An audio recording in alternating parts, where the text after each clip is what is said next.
The hardest choices require the strongest wills. For my whole life, I didn't know if I even really existed. That's what I do. It's what I live for. To help unfortunate merfolk like yourself. I know what kind of god I need to be. For you. For all of us. In a world obsessed with heroes and happy endings, we often forget the crucial role played by the antagonist. But what if I told you that sometimes, just sometimes, it's okay to be the bad guy? Being willing to play the role of the villain can give you leverage and help you achieve your goals. It's about asserting your interest and standing firm in the face of opposition. It's about setting boundaries, saying no when necessary, and prioritizing self-care, even if it may upset others. After all, sometimes being the bad guy is just what the story needs. So let's dive a bit more into that, shall we? You know why? You don't have the guts to be what you want to be. Today's video is going to be about stepping into our villain era, which may be a part 2 of freeing yourself from people pleasing. If you haven't watched that, I will link it above. But honestly, it's about that time. It's about that time to claim our power back. And so without further ado, let's just dive in so we can get into it and why it's okay to be a villain sometimes. And as you guys can tell, I do have a different setup, a different scenery going on. But nonetheless, we are having this video out no matter what. It's been a while and I'm so sorry for not being as consistent as I should have been. But we are back. And this setup is just temporary, so without further ado, let's just jump into it. In someone's story, I'm the bad guy. I'm the worst person they've met. I'm a bitch. In someone else's story, I'm a hero. I'm inspiring. I'm motivating. I'm amazing. There are going to be some people that bring out the best in me because I'm able to feel comfortable, because I'm able to be me. And then there are others, well, I can sense that you don't like me. And maybe they don't like me because of the way I look, or the way I talk, or the way I carry myself, or for no reason at all. But at the end of the day, not everyone will get the same version of me, and that is more than okay. And to be honest, I don't want to be for everyone. I'm not everyone's cup of tea.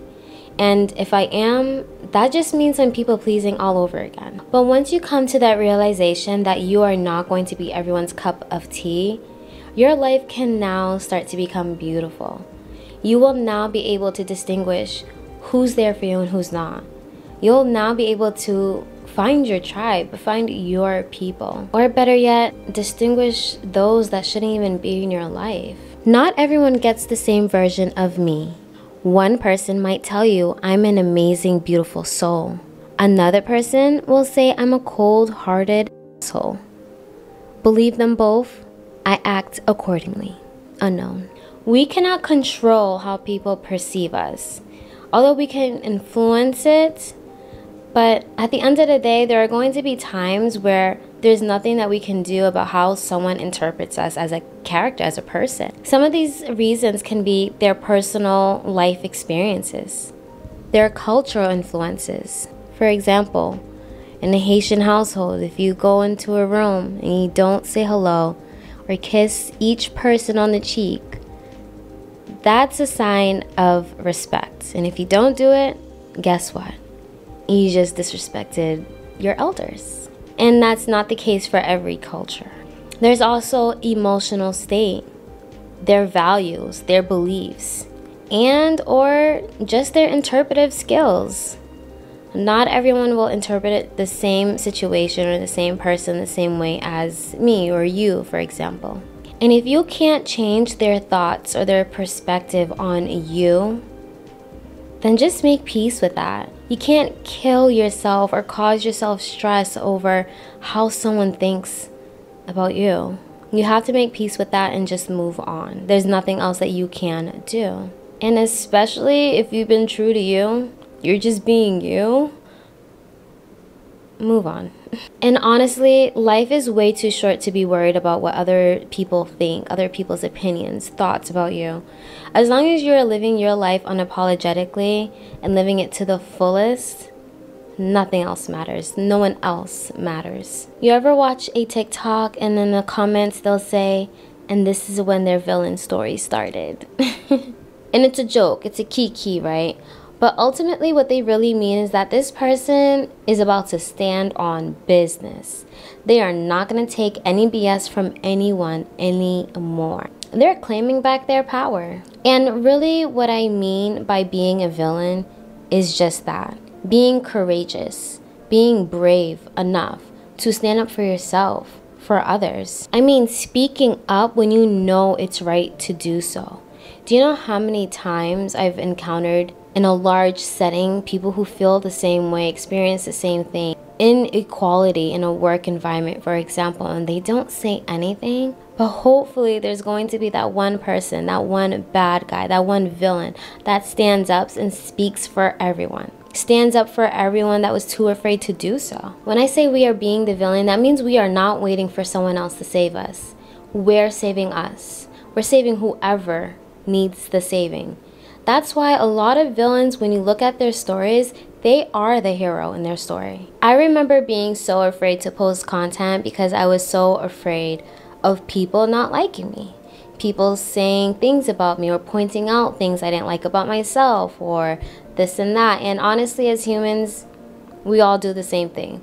We all want to be liked. And us, as humans, we just fear those things. We fear criticism, rejection, judgment, all of that. Like, especially in high school, I know this is so common where we're just thinking, oh, I want to be liked, or I want to be cool, I want to be that girl, I want to be popular, I want to be Regina George. But guess what? All you have to do is be you. We should never allow this thought process, these thoughts, this fear to paralyze us into doing things that we don't want to do. Are we going to start now dimming our light to fit into a box? What happened to creating your own lane, creating what's for you? And we know that nobody is perfect. So what are we trying to do? Fit into a perfect picture? Like, what does that even look like? Being a villain also means standing on business when you say no. As I said, people already have a hard time dealing with rejection. So if you dare say no to someone asking you for a favor, then oh, you're the bad guy, right? They ask for your help or for you to do something for them. You say no or that you can't. Now you're the worst person ever, right? But reality is rejection is part of life. That's how we grow. So if you want to think about it in a positive way, you're actually doing them a favor.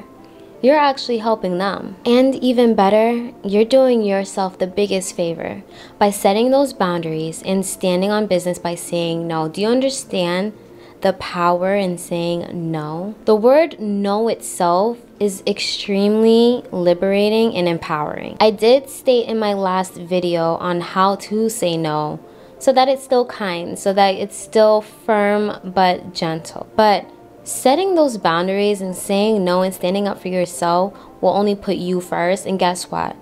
You will always be the greatest project you ever work on. Yes, I know. It's a quote that we all heard, but it's a fact. We will always be the greatest project that we will work on for the rest of our lives. So yeah, let them call you the bad guy. Let them tell their stories about how you're the worst person ever. Let them say whatever they have to say. Now that you're working on your mental and your life and you're focused on you, be happy with the title. If everyone likes you, you're not doing it right. Bette Davis. Being afraid to be authentic can impact your mental state and your overall well-being. This fear can manifest in many ways, such as leading to chronic stress, anxiety, low self-esteem, confusion about your true identity, isolation, loneliness, depression, detrimental effects on your physical health, weakened immune system, and more. All in all, you just need to embrace what you really want in life. Embrace who you want to be further down in 10 years and 30 years. And most importantly, you have to embrace who you are along the way. Every version of you is extremely vital to this process, to this journey. And most importantly, I want you to make sure you are not letting it affect the way you talk to yourself. They might have things to say or think, but at the end of the day, what are you saying to yourself? Are you believing them? Are you talking bad about yourself? Are you telling yourself that you can't do it, that you can't achieve it, or that you're not worthy or brave enough? What you think matters the most. That will always be translated into your life. That's why they say don't even joke negatively about yourself. Whatever you say, whatever you speak comes to reality, comes to life. Your words are so powerful, so we cannot be joking around about it. All words have energy, and without you realizing it, you are casting a spell, whether it's negative or positive. What you say truly does matter. So please do not let these people, the chatter, the chit chat, the negativity, influence you ever when you know that you're being true to you. And if you weren't convinced enough already, haven't you heard they say nice girls finish last? We are not putting anyone above us.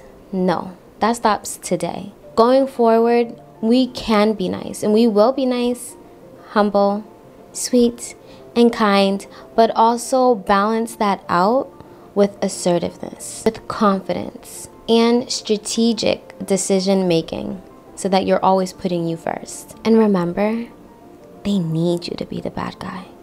You need people like me so you can point your fingers and say, that's the bad guy. Shout out to Scarface and Chun-Li. And so that does sum up the video. I do thank you so much for watching, and I hope you know that it's time to be the villain, that it's okay to be the bad guy. Without further ado, we are going to get into affirmations for empowerment. But if this is your last few seconds here, then I do thank you. Don't forget to like, comment, and subscribe, because it does help out my channel a bunch. And I will see you guys in the next one. Affirmations for empowerment. Repeat twice. I am grateful that I have overcome my fear of speaking up for myself. I am full of potential, and I have so much to offer to the world. When I act in the face of fear, fear goes away. I choose to give of myself fully and authentically, even if it requires me to be vulnerable and challenge myself. I trust that everything always works out for my highest and best good. The universe guides me in miraculous ways. My life is filled with perfect synchronicities. I trust my intuition and intellect to guide me towards the right decisions. I know that I can handle anything with determination and courage. Nothing will stop me from living my life. I am an alchemist. I have the power to transform negative energy into positive energy. I am grateful that I have overcome my fear of speaking up for myself. I am full of potential, and I have so much to offer to the world. When I act in the face of fear, fear goes away. I choose to give of myself fully and authentically, even if it requires me to be vulnerable and challenge myself. I trust that everything always works out for my highest and best good. The universe guides me in miraculous ways. My life is filled with perfect synchronicities. I trust my intuition and intellect to guide me towards the right decisions. I know that I can handle anything with determination and courage. Nothing will stop me from living my life. I am an alchemist. I have the power to transform negative energy into positive energy. Thank you so much, butterflies. Have a great night. I love you.